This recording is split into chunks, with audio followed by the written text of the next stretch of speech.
toto môžeme vymazať ten začiatok. Okay. Hello, good morning, Kamil.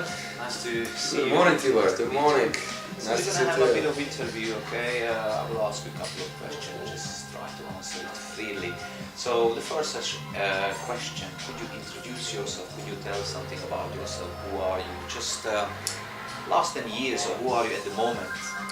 Yeah, that's so last 10 years I've been in UK. So I came here about 15 years ago now, and so my last 10 years would be literally in UK. Most of the time I spent in fitness, most of the time I spent as personal trainer.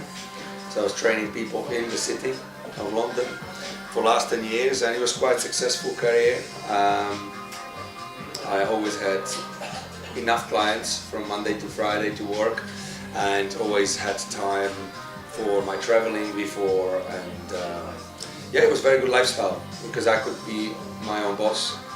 I could set my own hours. And the weekend was great to have for, let's say, traveling, like a short, maybe city breaks and so on.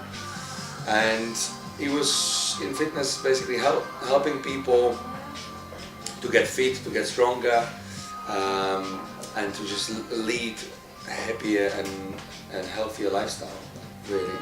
And then, if we're talking last 10 years, then about 4.5 years ago, we opened our first CrossFit gym in the city. So since then we started to run our own business. And then in 2017, by the end of 2017, we opened our second CrossFit gym.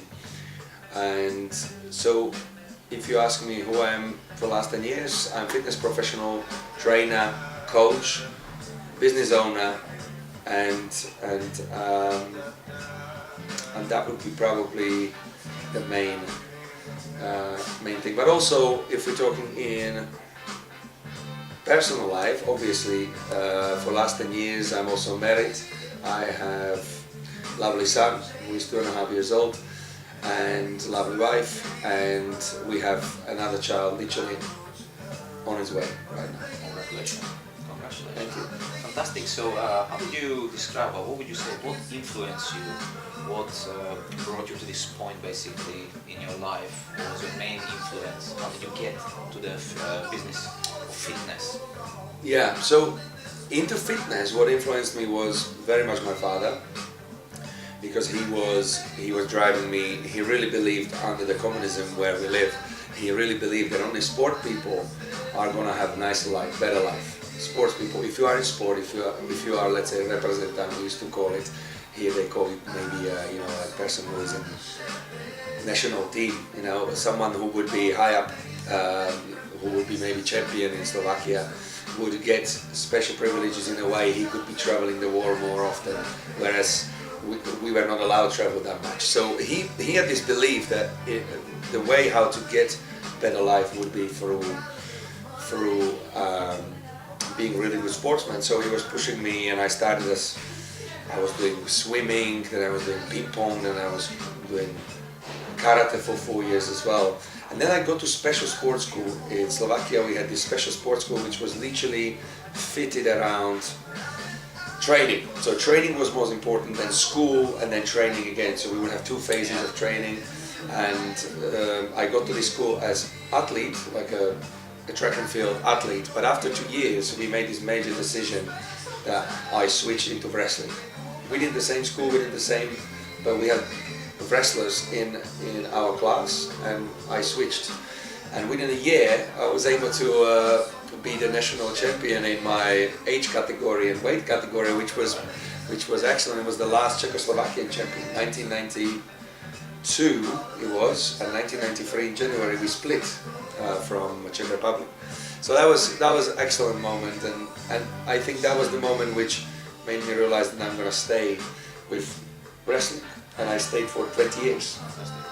Wrestling. Good, great. So very good career. So going back to the business here in the UK, when was the major decision, or your kind of decision, yes, when you decided, I want to have my own business, I want to do my business in sport. I want to open my own gym. When was it? Remember it? Yeah, of course. So first of all, when I came here in 2005, I obviously was looking for somehow, to make my living here. So I was doing all sorts of jobs, but my fitness was always my background. I went to sports school, then I went to university back home, which was Fakultet telesnej výchovy a športu, which was basically a sports science and sport education basically. So I've done a bachelor degree there, and then after I started to travel, but I was always in sport. So after a few jobs, all sorts of type of jobs I was doing here, I ended up as an instructor. I also was working in agency. Not working in agency. I was working with agency. They were fitness agency who were giving like fitness jobs and stuff. And I got some fitness instructor jobs, and I worked in LA Fitness then in the city, and there were personal trainers who work for themselves, and they said, why don't you do what we do? We make 4 or 5 times more money than you do a month as a fitness instructor. Because they were self-employed, they were able to charge their clients what they wanted, and they probably got to, I would say, easily at that time £4,000 or £5,000 a month, which is, and I was probably making £1,000 at that time.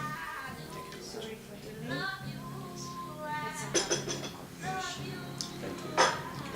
No worries. No rush. Thank you. So again, it was definitely appealing from the standpoint that they could make much better living. Okay, and I knew I could be trainer as well, because I've been training all my life, and I knew when I was doing fitness instructor job, I was already doing kind of trainer, but as a fitness instructor, it wasn't as attractive financially. So definitely there was also financial motivation. I'm not gonna lie, because I saw how good money they could make and their good lifestyle, because they organized their own diary. They didn't need to open a gym or close the gym. They just been there for their clients. They charged them directly, and then they pay some rent to the gym. So that was my drive. But I needed to do certain type of education, which would allow me to actually do this type of job, because I had my university from back home. No one here can recognize what type of university. Okay, that's good that you have maybe bachelor degree back home, but we don't know it here. We need to recognize it. So I needed to do NASM, which is National Academy of Sports Medicine. I could do obviously any other which are recognized here, but I needed to do this. And the manager of the personal trainers told me, once I do this, then I can come back and they will test me, and maybe they will obviously pick me. But I need to do the qualification. So I did for about 4 or 5 months. I did this PT qualification, which is recognized here, and then we had interviews, and it took me about 3 interviews. He sent me back a few times. It took me about 3 interviews until he finally was happy with me and gave me a chance in 2006. In the city, I was on Leadenhall Street in London. So, yeah. So that was my career, how I got to PT, and then I obviously started with PT, and you're thrown in the water a little bit because you need to find your own clients. You're there new, and you got 6 weeks before you have to pay rent. And it was great because I started to walk the floor, I started to talk to people, I started to offer them help, giving them maybe a free trial, and then when they realized what I can give them, then they could sign up with me as a client. And when did you make the decision that you want to open your own gym? You want to be... So that decision came later a little bit, but not too late. Actually, in 2006 I started PT, and already in 2008, 2009 I was already working on this idea. I worked on this idea with quite a few people. With one of my clients, it was like a trade-off. So he used to have a business, and he was acting like a business advisor to me because he sold the business and he had good experience in business, and I trained him for that. So he would give me kind of business advising, and I would train him in it in turn, and that was very beneficial. And we almost opened, because it was the time, it was getting to the time in 2008 when when 2008, 2009, when it was a crisis, and we almost opened low-cost gym. Even before Pure Gym or Easy Gym or all these low-cost gyms, we almost opened, but he decided to move to Sydney, to Australia. So it's he said, sorry Kamil, but I actually want to go to Sydney, and without him I wouldn't be able to do it. So that gone, but that idea of opening gym was always there. And then I tried to do it with my fellow friends as well, but it didn't work out, didn't go all the way through. And then it was only after I met Adam, my current business partner, who, when I shared my idea of CrossFit, obviously, like in the meantime, I also discovered CrossFit in 2009, I think, 9 or 2010, I discovered CrossFit. And since I discovered CrossFit, I started to train my clients with this type of concept. And I got to really like it, and I really tried to believe in it, and it was a great concept to train people, train myself, and it was great for community, competitiveness. Really liked the idea, so I told obviously Adam about this. He was my fellow trainer in a gym, also personal trainer, and he liked the idea. And this was October 2012 when we sit down about it. And it took us 2 years before we got the keys and opened our own gym, which was November 2014 when we actually opened our first gym. So it took us 2 years. Fantastic, quite successful so far. So on your journey, what would you say, was there any setback or any kind of difficulties you had to encounter? Oh, absolutely. Absolutely. As I said, firstly it was that I was meeting people and I was trying to do it with people, but it didn't work out. It only took off since I was with Adam, and he was very dedicated to it, also committed, very reliable, so it really worked well together. We had different skills to offer and it worked very well. But the difficulties in terms of business, well, I think the usual ones, we had to raise money, we had to find investors, raise money to obviously open a gym in the city, because it cost quite a lot of money for rent and obviously fit out, equipment, all these things. So raising money was a challenge. There was a point where we almost gave up on it, because we gave ourselves maybe another 3-4 months before we almost thought maybe we would just leave that, you know. So there was that. That was also a challenge to find some space in the city. We've seen some spaces where they were either too expensive or they were not suitable, they were low ceiling, or they were not suitable for us, basically, like for some reason. So it took us a good year and a half to find a suitable premises for our first gym as well. So that was a big challenge. I would say once we opened, we did very well. Our business boomed very quickly. We filled up. We got very quickly to 50 members, very quickly to 100 members, very quickly to 150 members. And before you know it, we had 200 members, which was basically full capacity. So we had quite a good success with our first gym. I think more challenges came when we opened the second gym, and we had to dilute the beautiful energy, the beautiful atmosphere which we had in our first gym. Suddenly we had to look after the second gym, and I think the community and the atmosphere split a little bit, you know, like suddenly it started to be different, because we had to put a lot of focus on the second gym. The first gym started to get a little bit suffering. So that was something which we need to be aware of even until today.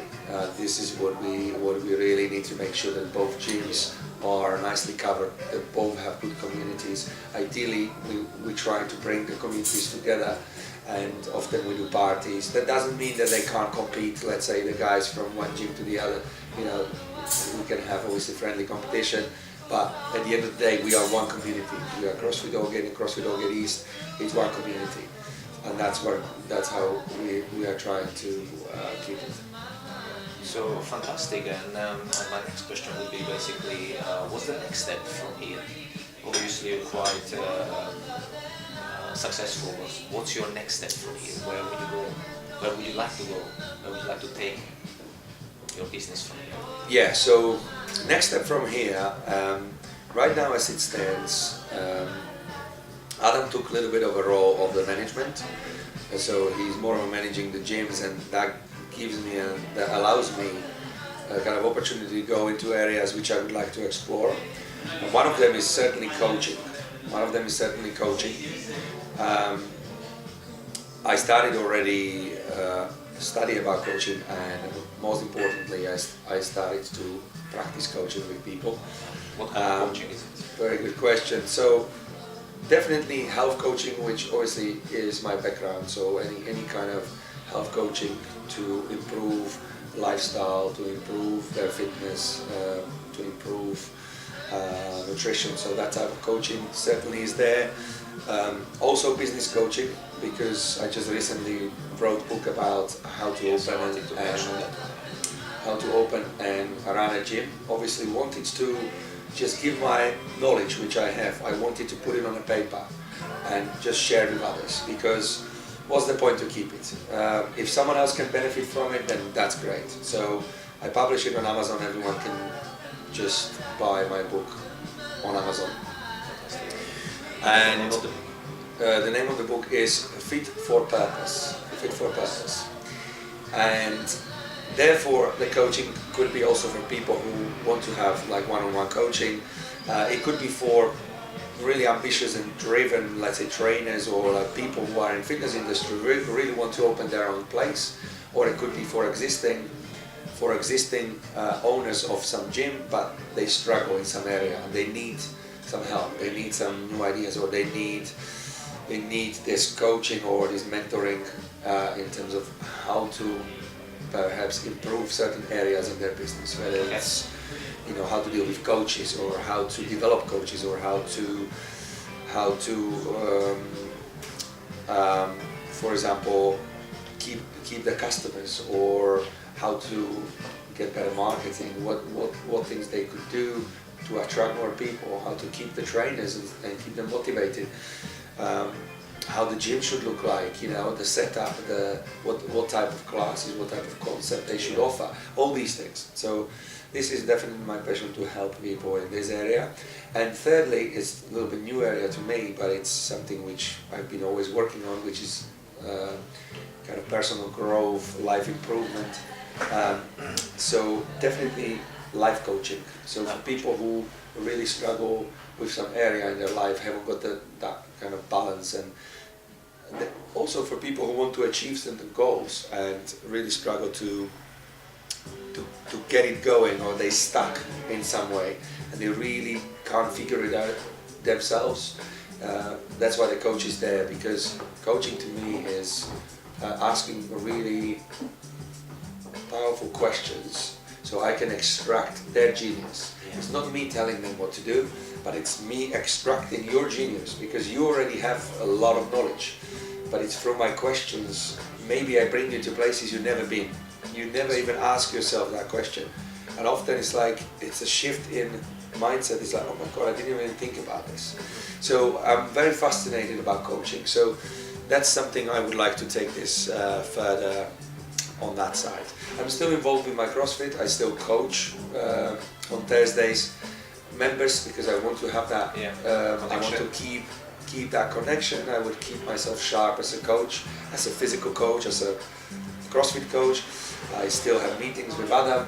We still discuss how, every week we have meeting, and we making sure that we try to go forwards and we bounce off each other ideas and so on. But he's more executing on those ideas, and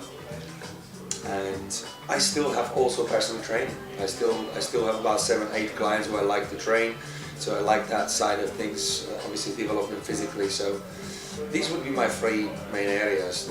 It's the business, it's the personal training, and it's the coaching. Fantastic. And how do you motivate yourself? How do you educate yourself? Because you're helping everybody else. So what motivates you? Yeah, I always had that drive since I think I was in Australia, and I met this guy, Ralph. He was from Germany, and he was very much into personal development. He was much older. He was about 10 years older when I was there. I was maybe 25. He was about 35, and he was very much into personal development. And he introduced me. He had this picture of Tony Robbins on wall, like he was, in a full swing of things. I think coaching people, or he was basically presenting, or so. He kind of introduced me to this personal development idea, and I started to kind of nose into it more. So I was about 24 when I got into it. So now I'm 40, so it's like good 16 years I'm in it. And since I started, like, I got through so many different people, and I love to be better than yesterday. Every day I want to be a little bit better than it. Every day I want to learn something new, which makes me better than yesterday, which improves me in some way, which I can then pass on knowledge to someone else. So every day I am interested, I am inquisitive, I'm very, very curious. I want to learn about things. I really want to learn about things which obviously interest me, not about anything, but I have quite broad interests. Those could vary from, it was very much about training and health and fitness, and then it was business, and it's still business is big one for me. I love entrepreneurship. I love to learn from how people become successful. I think for me, it's success, achievement was always big things.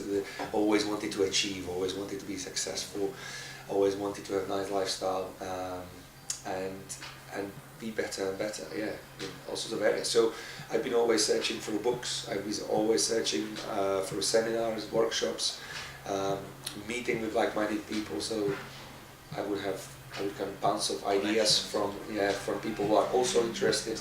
I know that you are, Tibor, also interested in such things. So I think it's very important to be surrounded by people who are interested in similar things with you. And in the fitness business, who do you think is the kind of leading body, or who is your kind of like example, who the people should look up and check? Who's going to be next 10 years like the big thing? Do you have anybody like that? In fitness business, I haven't been digging very deeply, specifically in fitness and training and so on. But my previous teachers, if we can say it that way, were definitely Charles Poliquin, who was Bolchek. I learned a lot even from Tim Ferriss, who is not a fitness professional, but he testing himself often. He's like a testing guy, like he's testing things on himself, and then he would give a review of it, like he would give a feedback what he learned from it, his learnings. So I listened to his podcast a lot. I've read his books about, he has this book about body, where he was testing a lot of things. So even from him I learned, but also from the qualifications I did, and from my own experience, that I'm experimenting with my own training, and I'm learning from my own experience, so I can apply it to my clients. And I learn from my clients, I learn what works for them and what doesn't, so but yeah, I mean, there were quite few influences, I learned from, people, let's say like Klokov, in terms of specific lifting training, but yeah, I think people should have quite broad variety, so you can take the best out of everyone, that's why I like very much Bruce Lee, because Bruce Lee, his technique is not just one, let's say, Aikido, or it's Kung Fu, or he said, take the best from every style, from every kind of concept, and take the best out of it, and create your own. He was smart enough to understand that there's no just one way. There's not just one way. There's so many ways you can achieve a goal. So many ways. So same thing with me in terms of education, especially in this health and fitness. When you're asking, it was from different people. I was learning things which worked for me, or which resonated with me. Some things I know it's good for me, but it's not my thing. I'm not interested. I find very difficult to work on mobility, stretching, and flexibility and these things, because it, it's not dynamic. I know myself. If someone literally would come to me and want to work on their mobility and flexibility, I could teach it, but it wouldn't be my preferred things to teach. So I would probably refer someone else. And another question, what would you suggest to a new person who wants to open a similar business like you, encounter the first obstacles? What would be your suggestion for the beginners who are thinking to open their That's an business? awesome question. When I was writing book, I had to think of this, and I think the first thing is really sit down and write down what is the motivation behind it. What is really motivation behind it? Ask yourself why you want it. So I think the first thing is ask yourself why. Be honest. If it's money, put it down. You know, don't pretend it's because you only want to help people when there is also, let's say, motivation is money, or motivation is that one day you will have a good lifestyle, or motivation is that you want to be well known, you're doing it for status or ego, or you want to be business owner, you want to have that title. Whatever that is, be really honest to yourself from the start. Because don't lie to yourself. We could easily lie. We like to do things for noble reasons. It's very noble. It's very virtuous. You know, we want to be virtuous. We're doing it for the right thing. We're not doing it for money. But I'm sure a lot of people do things, start businesses for money. Let's be honest with it. So first of all, be honest and ask yourself why you're doing it, because that drive will be carrying you through tough times, through difficult times. That why needs to be in front of your face. That needs to be on a wall. This is why I'm going through every day this toughness, this stuff, because I want to achieve that. So ask yourself why you're doing it, what do you want to achieve by it, and what is it going to bring you, what do you want from that business to bring you, what benefits do you want out of it, why are you doing it. So that would be first thing I would say. Okay. And there would be second and third thing, which I would also advise, but I don't know whether you want to go to that direction. So the people basically, the best thing is to buy the book, and you describe most of these things in your book. How to That's right, yeah, it's there. Alright, Kamil, the last final question would be, if imagine that you have opportunity, you have the biggest billboard possible somewhere looking at some valley, and you could put one single message, one single kind of something which stays in people's head, what it would be? It would be something along the line of what Steve Jobs said, something like, stay hungry, stay foolish. And that comes down to also be bold, be brave. Really, because only if you stay hungry, stay foolish, and you keep brave, you really can go into areas outside of your comfort zone, okay? So my message would be for us to reach potential, because I think my ultimate goal, I would love to see people reaching their potential. I would love to see people not living mediocre life, not living life surrounded by fears, by limiting beliefs, living life which is not inspiring to themselves. Because a lot of people live with the thought that actually I could do better, I know I could do better, but something is stopping me. And it's usually fear of something, it's fear of stepping outside of their comfort zone. So I would say that would be saying something, be brave, step outside of the comfort zone. It would be something, be hungry, stay foolish. Doesn't matter if you do mistakes and you do faults, doesn't matter, you learn from them, and the life is worth living because it's way more interesting.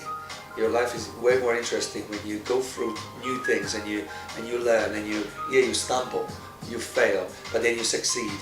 It's way more exciting, fulfilling life than stay in your comfort zone and just do the same thing over and over, even though deep inside you could do much better. So that's fantastic. Kamil, thank you very much for the interview. Thank you, Tibor, for having me. Thank you. Thank you for asking the questions, and I enjoyed it. Perfect. Thank you. Thanks. Good job.